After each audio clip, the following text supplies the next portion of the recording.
ನಮಸ್ತೆ ಆತ್ಮೇರೆ, ನಾನು ಮಣಿಕಂಠ ಜಿ ಯೋಗೋಪಾಧ್ಯಾಯ, ಬಾಬಾಜಿ ಅಷ್ಟಾಂಗ ಯೋಗ ಮತ್ತು ನ್ಯಾಚುರಲ್ ಹೀಲಿಂಗ್ ಸೆಂಟರ್, ಕೆಂಪೇಗೌಡ ನಗರ, ಮಾಗಡಿ ಮೇನ್ ರೋಡ್, ಬೆಂಗಳೂರು. ಪಿತ್ತದಿಂದ ಅಂದರೆ ಬಾಡಿಲಿ ಹೀಟು ಜಾಸ್ತಿ ಆಗಿ ಕೆಲವು ಸಿಂಪ್ಟಮ್ಸ್ಗಳು ಅಂದರೆ ಸಣ್ಣ ಪುಟ್ಟ ವಿಚಾರಕ್ಕೆ ನಿಮಗೆ ಪದೇ ಪದೇ ಕೋಪ ಬರ್ತಾ ಇದೆ, ದಿನದಲ್ಲಿ ಪದೇ ಪದೇ ಹಸಿವು ಆಗ್ತಾ ಇದೆ, ಗ್ಯಾಸ್ಟ್ರಿಕ್ ಆಗಿದೆ ಅಂತ ಅನ್ನಿಸ್ತಾ ಇದೆ, ಮತ್ತು ಚೆನ್ನಾಗಿ ಊಟ ಮಾಡಿದ್ರು ಕೂಡ ದಿನದಲ್ಲಿ ತುಂಬ ಸುಸ್ತಾಗ್ತಾ ಇದೆ, ಟಯರ್ಡ್ ಆಗ್ತಾ ಇದೆ, ಮತ್ತು ಬಾಡಿ ವೆಯ್ಟ್ ಗೇನ್ ಆಗ್ತಾ ಇಲ್ಲ. ಅಂದರೆ ಚೆನ್ನಾಗಿ ಊಟ ಮಾಡಿದ್ರು ಕೂಡ ಬಾಡಿ ವೆಯ್ಟ್ ಲಾಸ್ ಆಗ್ತಾ ಇದೆ, ದೇಹದ ತೂಕ ಕಡಿಮೆ ಆಗ್ತಾ ಇದೆ, ಮತ್ತು ಪದೇ ಪದೇ ಯೂರಿನೇಷನ್ ಆಗ್ತಾ ಇದೆ, ಮೂತ್ರ ವಿಸರ್ಜನೆ ಪದೇ ಪದೇ ಜಾಸ್ತಿ ಆಗ್ತಾ ಇದೆ. ಈ ರೀತಿ ಹಲವು ಸಿಂಪ್ಟಮ್ಸ್ಗಳು ಇದ್ದು ನೀವು ಮೆಡಿಕಲ್ ಚೆಕಪ್ ಮಾಡಿಸಿದಾಗ ನಿಮಗೆ ಡಯಾಬಿಟಿಕ್ ಆಗಿದೆ, ಅಂದರೆ ಸಕ್ಕರೆ ಕಾಯಿಲೆ ಬಂದಿದೆ, ಹೀಟಿಂದ ಡಯಾಬಿಟಿಕ್ ಆಗಿದೆ. ಅಂದರೆ ಹೀಟ್ ಮೀನ್ಸ್ ಪಿತ್ತ. ನಿಮಗೆ ಲಿವರಲ್ಲಿ ಪಿತ್ತ ಜಾಸ್ತಿ ಆದಾಗ ಸಣ್ಣ ಪುಟ್ಟ ವಿಚಾರಕ್ಕೆ ಪದೇ ಪದೇ ಕೋಪ ಬರೋದು. ಅದೇ ಸ್ಟಮಕಲ್ಲಿ ಹೀಟ್ ಜಾಸ್ತಿ ಆದಾಗ ನಿಮಗೆ ಪದೇ ಪದೇ ಹಸುವಾಗೋದು, ಗ್ಯಾಸ್ಟ್ರಿಕ್ ಆಗೋದು. ಸ್ಪ್ಲೀನಲ್ಲಿ ಹೀಟ್ ಜಾಸ್ತಿ ಆದಾಗ ಬಾಡಿ ವೆಯ್ಟ್ ಗೇನ್ ಆಗದೆ ಇರೋದು, ಅಂದರೆ ದೇಹದ ತೂಕ ಕಡಿಮೆ ಆಗ್ತಾ ಹೋಗೋದು. ಸ್ಪ್ಲೀನಲ್ಲಿ ಹೀಟ್ ಜಾಸ್ತಿ ಆದಾಗ ಈ ರೀತಿ ನಾನಾ ಆರ್ಗನಲ್ಲಿ ಹೀಟ್ ಜಾಸ್ತಿ ಆದಾಗ ಸಕ್ಕರೆ ಕಾಯಿಲೆ ಅಂದರೆ ಹೀಟಿಂದ ಸಕ್ಕರೆ ಕಾಯಿಲೆ ಬಂದಿದೆ ಅಂದಾಗ ಈ ವಿಡಿಯೋದಲ್ಲಿ ಈ ರೀತಿ ಸಮಸ್ಯೆಯಿಂದ ಬಳಲ್ತಾ ಇದ್ರೆ, ಅಂದರೆ ಪದೇ ಪದೇ ಕೋಪ ಬರ್ತಾ ಇದೆ, ಬಾಡಿ ವೆಯ್ಟ್ ಲಾಸ್ ಆಗ್ತಾ ಇದೆ, ಪದೇ ಪದೇ ಹಸು ಆಗ್ತಾ ಇದೆ, ವೆಯ್ಟ್ ಆಮೇಲೆ ದಿನದಲ್ಲಿ ತುಂಬ ಟಯರ್ಡ್ ಅನ್ನಿಸ್ತಾ ಇದೆ, ಪದೇ ಪದೇ ಮೂತ್ರ ವಿಸರ್ಜನೆ ಆಗ್ತಾ ಇದೆ, ಈ ರೀತಿ ಎಲ್ಲ ಸಿಂಪ್ಟಮ್ಸ್ ಇದೆ ಅಂದಾಗ ಈ ವಿಡಿಯೋದಲ್ಲಿ ಕೆಲವು ಅಕ್ಯುಪ್ರೆಷರ್ ಪಾಯಿಂಟನ್ನು ತೋರಿಸ್ತೀವಿ.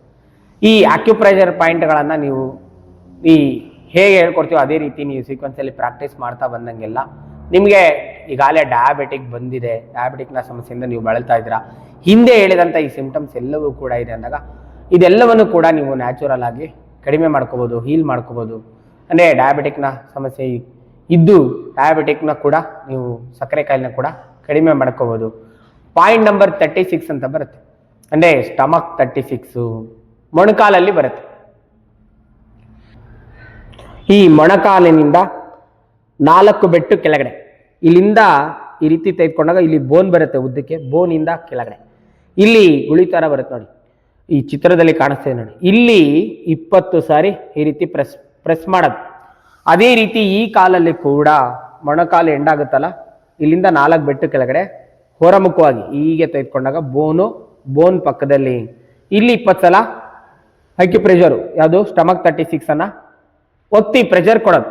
ಈ ಕಾಲಲ್ಲಿ 20 ಬಾರಿ. ತದನಂತರ ಸ್ಪ್ಲೀನ್ 6 ಅಂತ ಬರುತ್ತೆ, ಅಂದರೆ SP6 ಸ್ಪ್ಲೀನ್ 6 ಪಾಯಿಂಟು. ಕಾಲಲ್ಲಿ ಈ ಮೂಳೆ ಬರುತ್ತೆ ನೋಡಿ, ಮೂಳೆಯಿಂದ 4 ಬೆಟ್ಟು ಮೇಲೆ ಇಲ್ಲಿ 20 ಬಾರಿ ಚೆನ್ನಾಗಿ ಒತ್ತಿ ಪ್ರೆಷರ್ ಕೊಡೋದು. ಹಾಗೆ ಈ ಕಾಲಲ್ಲೂ ಕೂಡ ಈ ಮೂಳೆ ಬರುತ್ತೆ ನೋಡಿ, ಮೂಳೆಯಿಂದ 4 ಬೆಟ್ಟು, ಚಿತ್ರದಲ್ಲಿ ಕಾಣಿಸ್ತಿದೆ ನೋಡಿ, ಆ ರೀತಿ 4 ಬೆಟ್ಟು ಇಟ್ಟು ತದನಂತರ ಈ ಭಾಗದಲ್ಲಿ 20 ಬಾರಿ ಚೆನ್ನಾಗಿ ಒತ್ತಿ ಪ್ರೆಷರ್ ಕೊಡೋದು. ಅದೇ ರೀತಿ ಕೈಗಳಲ್ಲಿ ವ್ರಿಸ್ಟ್ ಲೈನ್ ಬರುತ್ತೆ ನೋಡಿ, ಈ ವ್ರಿಸ್ಟ್ ಲೈನ್ ಎಂಡ್ ಆಗುತ್ತಲ್ಲ, ಅಲ್ಲಿಂದ 3 ಬೆಟ್ಟು ಮುಂದೆ ಇಟ್ಟು P6 ಅಂತ ಈ ಪೆರಿಕಾರ್ಡಿಯಂ 6 ಪಾಯಿಂಟನ್ನು 20 ಬಾರಿ ಹೊತ್ತಿ ಪ್ರೆಷರನ್ನು ಕೊಡೋದು. ಈ ಕೈಯಲ್ಲಿ 20 ಬಾರಿ, ಈ ಕೈಯಲ್ಲಿ 20 ಬಾರಿ ನೋಡಿ, ಈ ರೀತಿ ಒತ್ತಿ ಪ್ರೆಷರನ್ನು ಕೊಡೋದು. P6 ಪಾಯಿಂಟು, SP6 ಪಾಯಿಂಟು 4 ಬೆಟ್ಟು ಮುಂದೆ, ಮತ್ತೆ ಸ್ಟಮಕ್ 36 ಪಾಯಿಂಟು 4 ಬೆಟ್ಟು ಕೆಳಗಡೆ. ಇಲ್ಲಿ ಸ್ಟಮಕ್ 36 ಆಗ್ಬೋದು, SP6 ಆಗ್ಬೋದು, P6 ಆಗ್ಬೋದು. ಇವತ್ತು ನೀವು ಈ ಎಲ್ಲ ಪಾಯಿಂಟ್ಗಳನ್ನು 20 ಬಾರಿ ಎಲ್ಲ ಕಡೆ ಒತ್ತಿದ್ದೀರಾ ಅಂದರೆ ಇನ್ನು 3 ದಿನ ಬಿಟ್ಟು ಮತ್ತೆ 20 ಬಾರಿ, ಅಂದರೆ ವಾರದಲ್ಲಿ 2 ಬಾರಿ ಈ ಅಕ್ಯುಪ್ರೆಷರ್ ಪಾಯಿಂಟ್ಗಳನ್ನು ಹೊತ್ತೋದು.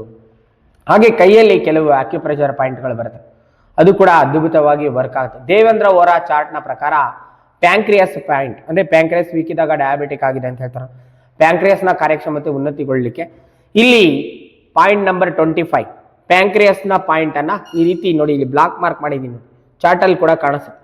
ಇಲ್ಲಿ 20 ಸಲ, ಈ ಕೈಯಲ್ಲಿ 20 ಸಲ, ಹಾಗೆ ಈ ಕೈಯಲ್ಲಿ 20 ಸಲ ಪ್ಯಾಂಕ್ರಿಯಾಸ್ ಪಾಯಿಂಟ್ನ ಒತ್ತೋದು. ಹಾಗೆ ಸ್ಪ್ಲೀನ್ ಪಾಯಿಂಟ್ ಇಲ್ಲಿ ಕೈಯಲ್ಲೂ ಬರುತ್ತೆ, ಇಲ್ಲಿ 20 ಸಲ, ಹಾಗೆ ಇಲ್ಲಿ 20 ಸಲ, ಇಲ್ಲಿ ಮಾರ್ಕ್ ಮಾಡಿದ್ದೀನಿ ನೋಡಿ, ಕರೆಕ್ಟಾಗಿ ಎಕ್ಸಾಕ್ಟಾಗಿ ಇಲ್ಲಿ 20 ಸಲ. ಅದರೊಂದಿಗೆ ನೀವು ಕೈನ ಹಿಂಭಾಗದಲ್ಲಿ ಕಿಡ್ನಿ ರಿಫ್ಲೆಕ್ಸ್ ಬರುತ್ತೆ, ಹೀಗೆ ಕೈ ಜಾರಿಸ್ತಾ ಹೋದಾಗ ಇಲ್ಲಿ ಬ್ಲಾಕ್ ಮಾರ್ಕ್ ಹಾಕಿದ್ದೀನಿ ನೋಡಿ, ಈ ಕೈಯಲ್ಲಿ 20 ಬಾರಿ, ಅದೇ ರೀತಿ ಈ ಕೈಯಲ್ಲಿ 20 ಬಾರಿ. ಈ ಕೈಯಲ್ಲಿ ಪ್ಯಾಂಕ್ರಿಯಾಸ್ ಆಗ್ಬೋದು, ಸ್ಪ್ಲೀನ್ ಆಗ್ಬೋದು, ಕಿಡ್ನಿ ರಿಫ್ಲೆಕ್ಸ್ ಆಗ್ಬೋದು, ದಿನ ಬಿಟ್ಟು ದಿನ, ಪ್ರತಿದಿನ ಅಥವಾ ದಿನ ಬಿಟ್ಟು ದಿನ ಕೈಯಲ್ಲಿ ಒತ್ತೋ ಪಾಯಿಂಟು 20 ಬಾರಿ ಮಾಡೋದು. ಈ ರೀತಿ ಆಕ್ಯುಪ್ರೆಷರ್ಗಳನ್ನು ನೀವು ಪ್ರೆಸ್ ಮಾಡೋದ್ರೊಂದಿಗೆ ಫುಡ್ಡಲ್ಲಿ ಬದಲಾವಣೆ ತೆಗೆದುಕೊಳ್ಬೇಕು. ದೇಶಿ ತಳಿ ಅಕ್ಕಿ, ರಾಗಿ, ಗೋಧಿ ಈ ರೀತಿ ಆಹಾರನ ಬದಲಾವಣೆ ಮಾಡಿಕೊಂಡು ದೇಶಿ ತಳಿ ಅಕ್ಕಿ, ರಾಗಿ, ಗೋಧಿನ ಬಳಸೋದು. ಹೈಬ್ರಿಡ್ ಫುಡ್ಡನ್ನು ಬಿಡೋದು, ಅಂದರೆ ಪಾಲಿಶ್ಡ್ ರೈಸನ್ನು ಬಿಡೋದು. ಹಾಗೆ ಪ್ಯಾಕೆಟ್ ಹಾಲನ್ನು ನೀವು ಕಂಪ್ಲೀಟಾಗಿ ನಿಲ್ಲಿಸೋದು. ಈ ರೀತಿ ಆಹಾರದಲ್ಲಿ ಬದಲಾವಣೆಯನ್ನು ತೆಗೆದುಕೊಬಂದು ಈ ರೀತಿ ಆಕ್ಯುಪ್ರೆಷರ್ ಮಾಡ್ತಾ ಬಂದಂಗೆಲ್ಲ ಸ್ಪ್ಲೀನಲ್ಲಿ ಹೀಟ್ ಕಮ್ಮಿ ಆಗೋದು, ಸ್ಟಮಕಲ್ಲಿ ಹೀಟ್ ಕಮ್ಮಿ ಆಗೋದು, ಲಿವರಲ್ಲಿ ಹೀಟ್ ಕಮ್ಮಿ ಆಗೋದು, ಪ್ಯಾಂಕ್ರಿಯಾಸ್ನ ಕಾರ್ಯತೆ ಉನ್ನತಿಗೊಳ್ಳೋದು. ಹಿಂದೆ ಹೇಳ್ದಂಗೆ ನಿಮಗೆ ಪದೇ ಪದೇ ಕೋಪ ಬರ್ತಾ ಇದ್ರೆ, ಗ್ಯಾಸ್ಟ್ರಿಕ್ ಆಗಿದ್ರೆ, ಪದೇ ಪದೇ ಹಸು ಆಗ್ತಾ ಇದ್ರೆ, ಚೆನ್ನಾಗಿ ಊಟ ಮಾಡಿದ್ರು ಕೂಡ ದಿನದಲ್ಲಿ ಸುಸ್ತಾಗ್ತಾ ಇದೆ, ಟಯರ್ಡ್ ಆಗ್ತಾ ಇದೆ, ಅಥವಾ ಡಯಾಬಿಟಿಕ್ ಆಗಿದೆ, ಪದೇ ಪದೇ ಯೂರಿನೇಷನ್ ಆಗ್ತಾ ಇದೆ, ಈ ಎಲ್ಲ ಸಮಸ್ಯೆಗಳಿಂದ ನೀವು ನ್ಯಾಚುರಲ್ ಆಗಿ ಹೊರಬರ್ಬೋದು. ಈ ವಿಡಿಯೋದಲ್ಲಿ ತೋರಿಸಿರೋ ಥರನೇ ಆಕ್ಯುಪ್ರೆಷರ್ ಪಾಯಿಂಟನ್ನು ನೀವು ಪ್ರೆಸ್ ಮಾಡ್ತಾ ಬಂದಂಗೆ ಈ ಎಲ್ಲ ಸಿಂಪ್ಟಮ್ಸ್ಗಳು ಕಡಿಮೆ ಆಗುತ್ತೆ. ನಿಮಗೆ ಯಾರು ಈ ರೀತಿ ಸಿಂಪ್ಟಮ್ ಇದೆ ಅಥವಾ ಡಯಾಬಿಟಿಕ್ ಆಗಿದೆ, ಸಕ್ಕರೆ ಕಾಯಿಲೆ ಬಂದಿದೆ ಅಂಥವ್ರಿಗೆ ಅಂದರೆ ಸಕ್ಕರೆ ಕಾಯಿಲೆ ಬಂದವರಿಗೆ ಈ ವಿಡಿಯೋನ ಶೇರ್ ಮಾಡಿ. ಅಥವಾ ಈ ರೀತಿ ಸಿಂಪ್ಟಮ್ಸ್ ನಿಮಗೆ ಕಾಣಿಸ್ಕೋತಾ ಇದೆ ಅಂದಾಗ ಈ ಆಕ್ಯುಪ್ರೆಷರ್ಗಳನ್ನೆಲ್ಲ ಪ್ರೆಸ್ ಮಾಡ್ತಾ ಬನ್ನಿ. ಪಿತ್ತದಿಂದ, ಹೀಟಿಂದ ಈ ಸಿಂಪ್ಟಮ್ಸ್ ಎಲ್ಲವೂ ಕೂಡ ನಿಮ್ಮ ದೇಹದಲ್ಲಿ ಕಾಣ್ತಾ ಇರುತ್ತೆ. ಆ ಎಲ್ಲವೂ ಕೂಡ ನ್ಯಾಚುರಲ್ ಆಗಿ ಹೀಲ್ ಆಗೋದನ್ನು ನೀವು ಕಾಣ್ಬೋದು. ನೀವು ಈ ವಿಡಿಯೋದಲ್ಲಿ ಇರ್ತಕ್ಕಂಥ ಮಾಹಿತಿಯನ್ನು ಸದುಪಡಿಸ್ಕೊಳ್ಳಿ. ತಮಗೆಲ್ಲರಿಗೂ ಒಳಿತಾಗಲಿ. ಶುಭ ದಿನ. ನಮಸ್ಕಾರ.